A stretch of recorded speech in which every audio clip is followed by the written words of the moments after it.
दोस्तों आज के इस वीडियो में हम बात करेंगे चैप्टर डिजीज के एक महत्वपूर्ण टॉपिक वैक्सीनेशन यानी टीकाकरण के बारे में। दोस्तों आज की जनरेशन को यही लगता है कि पुराने ज़माने में लोग बहुत स्वस्थ रहते थे, उनकी उम्र भी लंबी होती थी, पुराने ज़माने में रोग नहीं होते थे। तो दोस्तों ये धारणा बिल्कुल गलत है। पुराने ज़माने में बहुत रोग होते थे और बहुत ख़तरनाक बीमारियां होती थी जो कि आजकल आमतौर पर नहीं देखी जाती है। और इसका बड़ा कारण ये है कि अब वैक्सीनेशन शुरू हो गया है, पहले वैक्सीन नहीं होती थी। अगर दोस्तों आज़ादी से पहले की बात की जाए तो उस वक्त स्मॉल पॉक्स, प्लेग और हैजा 3 बहुत बड़ी बीमारियां होती थी। कहा जाता है दोस्तों कि 1896 के आसपास भारत में लगभग 1 करोड़ लोग प्लेग की वजह से मारे गए थे। वैसे दोस्तों इसकी शुरुआत चाइना में हुई थी। जैसा कि आपको पता है ज़्यादातर जो बड़ी बीमारियां हैं उनकी शुरुआत चाइना से ही होती है। और दोस्तों आपको पता होगा कि जो प्लेग है वो चूहों की वजह से फैलता है।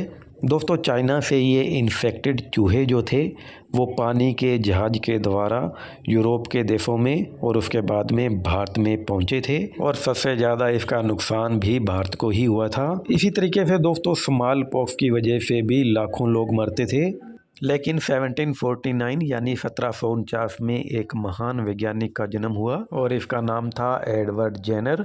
और दोस्तों व्यक्तिगत रूप से मैं एडवर्ड जेनर को महानतम वैज्ञानिक मानता हूं। और दोस्तों एडवर्ड जेनर के बारे में कहा जाता है कि his work is said to have saved more lives than work of any other human. दोस्तों सीधी सी बात है कि एडवर्ड जेनर ने ये बताया था कि किस तरीके से वैक्सीन बनाई जा सकती है और रोग से सुरक्षा किस वजह से होती है। एडवर्ड जेनर को फादर ऑफ इम्यूनिटी भी कहा जाता है। एडवर्ड जेनर के बाद में लुई पास्चर के द्वारा भी एंथ्रेक्स, रेबीज और चिकन कोलेरा की वैक्सीन बनाई गई थी। दोस्तों असल में एडवर्ड जेनर एक फिजिशियन था, लेकिन जैसे ही उसने स्मॉल पॉक्स के संबंध में खोज की उसके बाद में वो एक साइंटिस्ट भी बन गया। दोस्तों 1796 में एडवर्ड जेनर के पास में एक महिला आती है जो कि एक डेयरी में काम करती है और उसके हाथों पर रैशेज होते हैं यानी कि निशान से होते हैं। जेनर ने डायग्नोस किया कि ये स्मॉल पॉक्स की वजह से नहीं है बल्कि काउ पॉक्स की वजह से है। दोस्तों काउ पॉक्स गायों में होने वाला एक माइल्ड वायरल इन्फेक्शन है, यानी कि इसमें कोई ज़्यादा सिम्टम नहीं दिखते हैं, ना ही ज़्यादा कोई परेशानी महसूस होती है।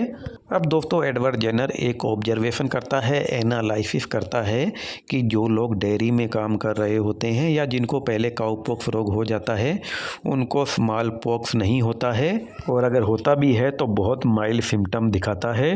जेनर अपने माली के 8 साल के बेटे पर एक प्रयोग करता है और इसमें जो महिला जेनर के पास आई थी, मिल्क मेड, उसके हाथों पर जो काउ पॉक्स के निशान थे वहाँ से मटेरियल लेकर उस बच्चे में प्रवेश करवाता है और कुछ दिनों के बाद में बच्चे को हल्का फुल्का बुखार आता है जो कि काउ पॉक्स की वजह से होता है। इसके बाद में जेनर इस बच्चे में स्मॉल पॉक्स वायरस को इंजेक्ट करता है और ये देखा जाता है कि इस बच्चे में स्मॉल पॉक्स के लक्षण पैदा नहीं होते हैं। इसी तरह के प्रयोग जेनर कुछ और लोगों पर भी करता है और सेम रिजल्ट उसे प्राप्त होते हैं।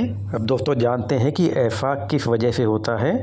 दोस्तों जब कोई इनएक्टिवेटेड या कोई वीक पैथोजन जो है उसको हमारी बॉडी में प्रवेश करवाया जाता है तो उसके खिलाफ एंटीबॉडीज हमारी बॉडी में बन जाती है।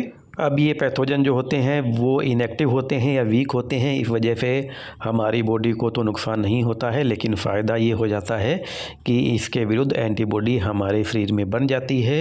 और जब दोस्तों एक्टिव या फिर एक्चुअल जो पैथोजन है वो हमारी बॉडी पर अटैक करता है तो उससे ये हमारी सुरक्षा करती है। अब दोस्तों जानते हैं कुछ वैक्सीन के बारे में। सबसे पहले दोस्तों जानते हैं कि कौन सी ऐसी वैक्सीन है जो कि पैथोजन को कमज़ोर करके तैयार की जाती है। इस प्रकार की वैक्सीन को नेचुरल या लाइव वैक्सीन भी कहते हैं। इसके एग्जाम्पल है small pox vaccine, BCG vaccine, MMR और OPV यानी oral polio vaccine. MMR vaccine 3 रोगों के लिए दी जाती है, मम्स, मीजल्स और रुबेला। मीजल्स को सामान्य रूप से हम खसरा बोलते हैं। इसी तरीके से अगर मम्प्स की बात की जाए तो जो ये पैरोटिड ग्लैंड होती है उसमें इन्फेक्शन हो जाता है तो उसे मम्प्स कहते हैं। BCG वैक्सीन हम ट्यूबरक्लोसिस यानी TB के लिए देते हैं।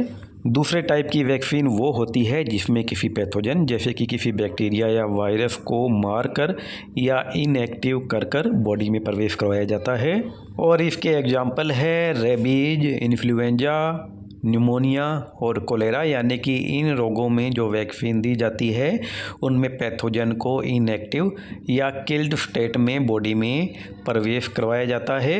इससे हमारी बॉडी में उस पैथोजन के प्रति एंटीबॉडीज तैयार हो जाएगी और जब वो पैथोजन अपनी एक्टिव स्टेट में कभी हमारी बॉडी पर अटैक करेगा तो उससे हमारी सुरक्षा होगी। अगला वैक्सीन का टाइप है टॉक्सॉइड। इसको सब यूनिट वैक्सीन भी कहते हैं। इसमें दोस्तों क्या होता है कि पैथोजन के द्वारा जो टॉक्सिक मटेरियल सीक्रेट किया जाता है उसमें से उसके विषैले गुणों को नष्ट कर दिया जाता है, लेकिन फिर भी उनके एंटीजेनिक जो प्रॉपर्टीज है वो रहती है, जिसकी वजह से एंटीबॉडी तैयार होती है। इस प्रकार की वैक्सीन के एग्जाम्पल है टेटनस टॉक्सॉइड, डिप्थीरिया टॉक्सॉइड। इसके अलावा दोस्तों सब यूनिट वैक्सीन के अंतर्गत रिकॉम्बिनेंट एंटीजन वैक्सीन भी शामिल है और ये हेपेटाइटिस बी में प्रयोग की जाती है। दोस्तों एक वैज्ञानिक था जिसका नाम था वॉन बेरिंग। उसने क्या किया कि डिप्थीरिया एंटीजन को एक भेड़ में प्रवेश करवाया और उससे एंटी डिप्थीरियल सीरम तैयार की। और दोस्तों जो ये सीरम होती है इसके ज़रिए पैसिव इम्यूनिटी पैदा की जाती है। दोस्तों डिजीज से संबंधित और भी कई वीडियो मैं अपलोड करूंगा। अगर आपने इस चैनल को सब्सक्राइब नहीं किया हो तो सब्सक्राइब कर बेल आइकन प्रेस करना मत भूलिएगा।